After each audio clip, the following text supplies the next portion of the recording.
for both of you. What is it like to be part of the iconic Star Wars universe, and were you fans? Should we look at camera to when we answer? No, you just look at me. Okay. Yeah.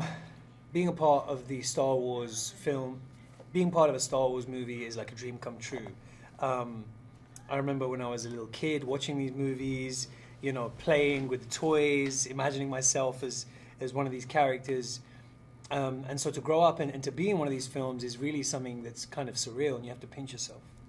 He was pinching himself all the time. It was bizarre. We didn't know what it was about for a long time. Covered in bruises. We were like, what is that? Are those hickeys? And then, oh, that's what you're doing. Riz, tell us about your character and how he fits into the story. My character is named Bodhi Rook. He's a cargo pilot who works for the Empire. He's from the occupied planet of Jeddah, and because the Imperial forces have occupied this planet, they're the main employer in town. So he's just earning a living, working as a cargo pilot. But at some point in the story, he realizes that he has to stand up for what he believes in and stand up for his people. Alan, you play a new droid. Tell us about him and how you approach playing him. K2SO is a new droid to the Star Wars universe. I know that because I bought a book of droids right before this movie, and he wasn't in it. I'm hoping he has his own book now. But that's me. I don't know. I'm just thinking, I'm throwing that out there. Maybe they'll do it, maybe they won't. My preparation for him was to kind of like just the logistics of learning to walk on stilts, and I went to ILM and was in a void, they call it, where you have the suit on, and they let me just walk around and check out how he moved, and they were still trying to calibrate the stilts, and there was all sorts of fine-tuning that was still going on, but I figured out what told the story of the emotion best. At least I began to find a vocabulary for that for myself with movement. And then it's just it's just kind of acting, straight up acting, meeting the actors, working with the actors, other actors on set like you do any other time. And we've got like 30 of these questions from Disney Generic to get to, just so you know. Okay, sorry. There's not that many more. What do you hope, if each of you could answer, what do you hope audiences take away from the film? I think one of the key messages of the film is that, you should stand up for what you believe in, and sometimes you have to make sacrifices to, fight for what's right. I hope audiences take away from this film little pieces of popcorn in their teeth. Could each of you describe the film in one word? Plankton. Cherubim. 10 degrees up. No. Lower!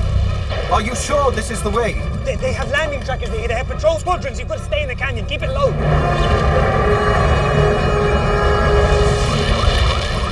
On the right!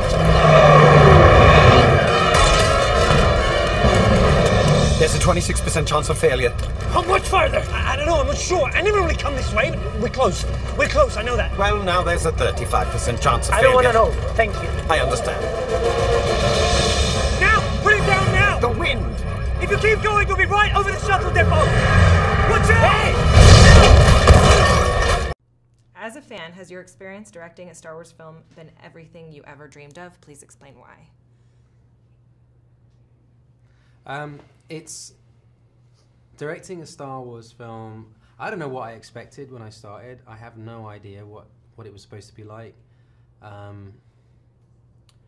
I think what happens, what people say about making a film is that strangely the process of making it becomes very much like the story you're telling, and we ended up being like in these crazy places with the rebels, like literally in the trenches with them, holding a camera, trying to achieve this impossible task. And our impossible task was to try and make a great Star Wars film, and like their impossible task was to steal the Death Star plans. And so it kind of got very interconnected. It feels like we went through a war together. I feel like very much like we've become a family with the cast over the last couple of years. The standalone Star Wars films are open to exploring new ways and styles of telling the stories of the Star Wars universe. How did you approach bringing your style to this film? I think the main thing that we ended up bringing to Rogue One that probably wasn't part of the previous films was a sense of like realism, in the sense of like it was a documentary kind of style to some of the battle scenes, and that sort of bled into other parts of the movie. But we wanted it to feel very authentic, very real. Like, I like to take my Star Wars seriously, and I like to believe it's really happening.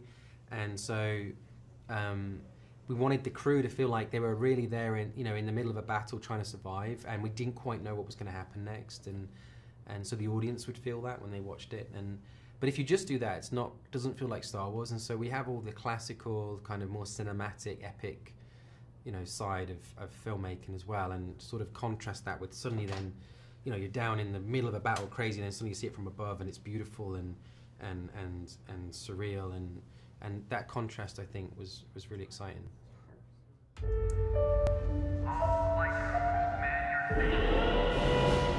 If I'd known since I was 4 that I was going to be shooting a Star Wars film, I would have planned it all my life. This film, these characters, this story I grew up with. It's a whole world I've been thinking about for quite a long time. You can feel everyone in the crew and the cast kind of stops and just takes that in, and you remember, oh, we're actually in Star Wars. It's like the world's greatest toy set. It's a bit like being that kid again. With Star Wars figures. Stormtroopers over here, and then this happens, there's an explosion. It's been a lot of fun. It's the greatest job in the world. Rogue One takes place very close to Episode 4. The simplest way to explain it is that text you see at the beginning of A New Hope. That is essentially our movie. They call it the Death Star. Terrible weapon. But there's a way to defeat it. Jin's starting to put together a team. She wants to fight. We all do. How many do we need? It is an ensemble movie, but at the heart of it is a strong woman. The time to fight is now! Every day they grow stronger. All these characters are real heroes that are willing to risk everything. Light the place up and make 10 men feel like 100. Through their journey, we see the formation of the Rebel Alliance and the stealing of the Death Star plans. Anyone not willing to risk being left behind? Now's your chance to speak up. That is a bad idea. Hey, Quiet. They achieve what they achieve because they achieve it together. This is Rogue One.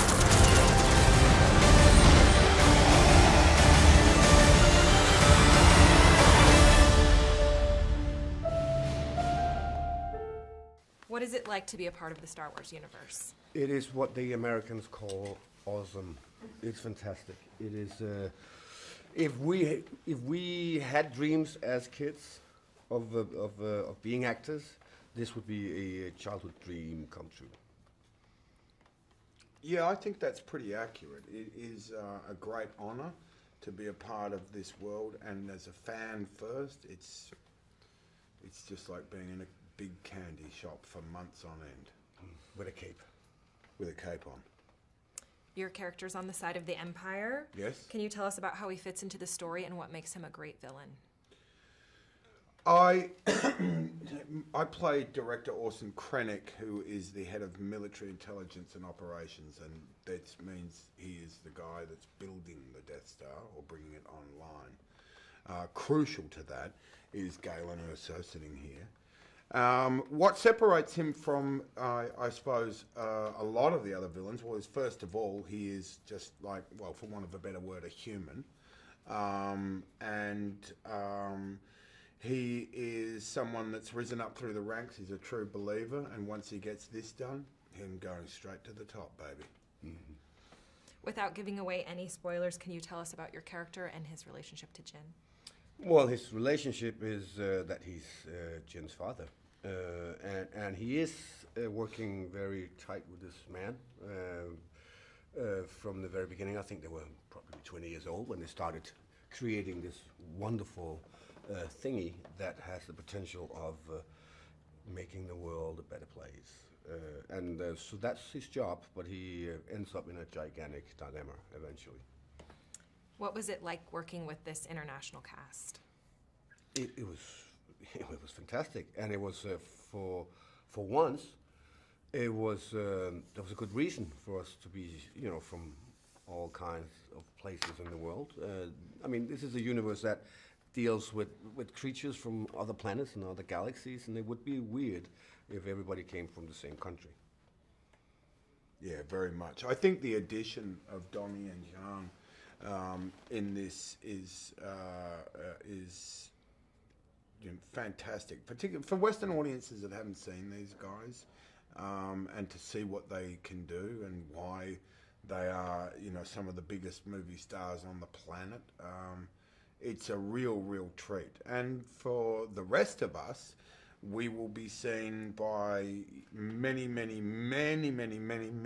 of mainland Chinese viewers, Hong Kong viewers, and all the Asian provinces that these guys are, phenomenally huge movie stars.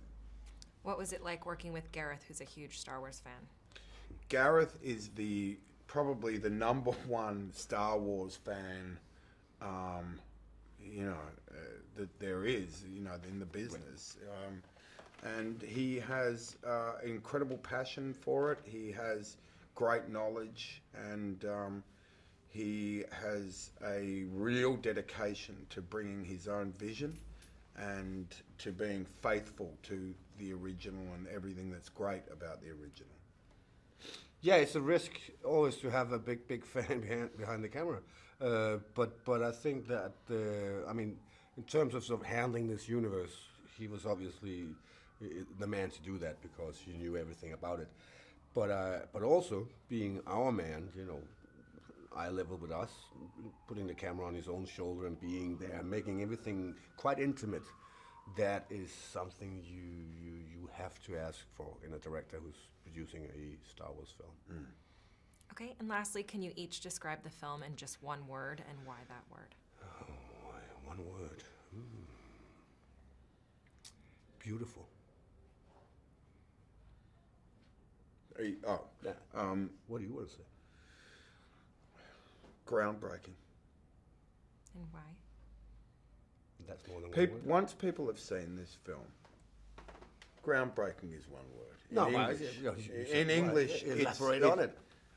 Right, go for it. No, but you didn't elaborate on yours. Yeah. No, groundbreaking is one word. Thank you. Right?